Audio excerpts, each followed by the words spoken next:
What's going on, everybody? Welcome back to the Hard Angle Barn YouTube channel. Today we're going to go ahead and do all the maintenance we need to do after the Freedom Factory race. There's a couple things I want to do before we left that we couldn't do, and some stuff that we have to do because I went racing. So I'm going to go ahead and lay the parts out right here.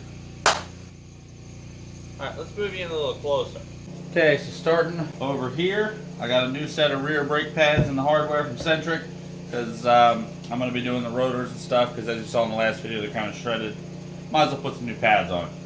I'm going to do a Timken wheel bearing over here on the driver's side, because on the way home, if you watch the Freedom Factory video, my wheel bearing nut came loose because I forgot to torque it that night, and it burned up the bearing.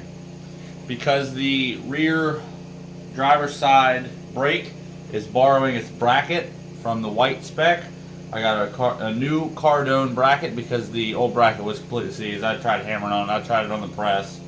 It's seized solid. I got new boots for both sides and a new set of hardware for this side. And moving over here, we have a new set of cheapy rear rotors, because obviously I don't want to put, crappy pads on new rotors, so you get new pads. Before we do anything, we're going to throw a set of clear coat on this hub surface right here of the brake. That way, in 2 months or so, the brakes will still look like this. That looks like I just put it on, yesterday. And it's still shiny. And they've been on here for months. So as you can see, this side works perfectly fine, but I'm still going to replace this rotor. Oh, it's had a huge spider jump on me. Not cool. Anyway, replace the rotor, rebuild the caliper, give it a fresh set of paint to match the front. So the calipers are off. The driver's side pads, because the brake wasn't working, actually have a lot of life left in them, but they're pretty rough, so hard to make that look pretty. The white centrist bracket will go back on the car now. Now this rotor, you can see here with this texture, it was starting to work, but actually the back, looks like the back was working. So it just couldn't move the front of the caliper because the pins were seized, but the piston was contacting the back side of the rotor. Passenger side bracket still nice and free. These pads were a little on the thin side.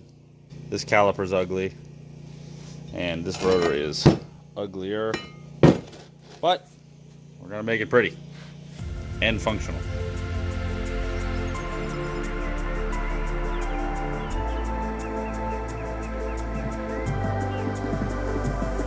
In the darkest night, I saw your eyes. A sense of threat that I can't forget. I wanna know who you are. This is what I need to know. So take my hand and let our fears go. Take me to your jungle, where the rain is warm and the birds fly. Take me to your kingdom.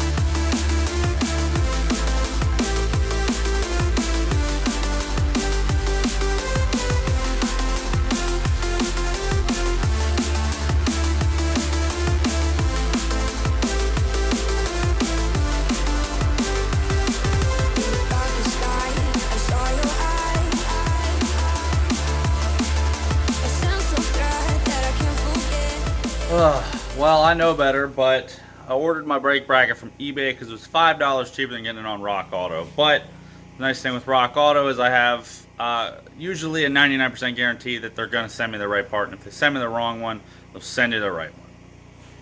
So I got my bracket from a 2004 Nissan Sentra, except it's not for a 2004 Nissan Sentra, and I already painted it.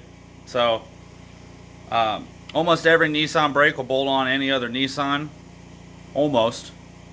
But the difference with most of them is the height from the hub. So this one sits really far out, like half the pad's off the rotor. So instead of saving me $5, it actually cost me an extra 40. And a couple extra days. So sweet. Alright, so the passenger side is done up and pretty. And because, like I said, that eBay seller obviously doesn't know what his stuff fits. He says it fits in 04, but I think it's for a B16 Sentra. I'm going to keep borrowing this bracket from the white one until the new one from Rock Auto shows up. I'll get it painted and chuck it on. But all the brakes are new and functioning, so that's that on the brakes. Just got to bleed them. Alright, we're going to go check the brakes real quick. I'm going to make sure they are satisfactory.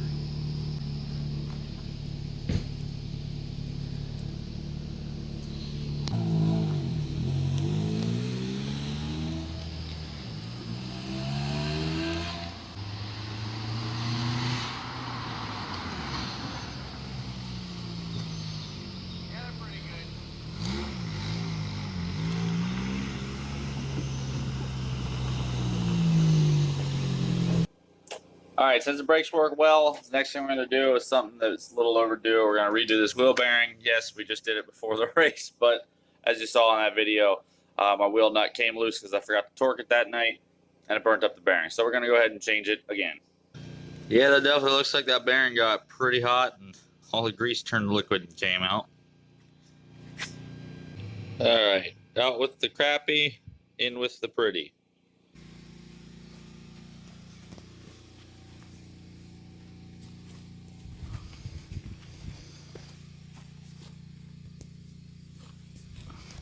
And now we got matching front and rear brakes, finally. It's the only car I own that actually has matching front and rear brakes.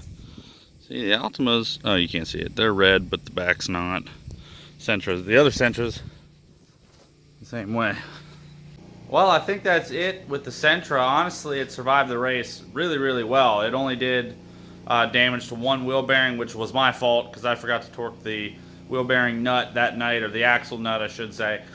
And so that was my fault, and I just needed to change the brakes anyway. I didn't have time. So really, I had no issues with this thing, driving 2,000 miles to the Freedom Factory and running the race. It was awesome. So my hat's off to it. I built a pretty reliable car, so give myself a pat on the back for that. And I hope you guys enjoyed this video. I hope to see you in the next one, and I'll talk to y'all later.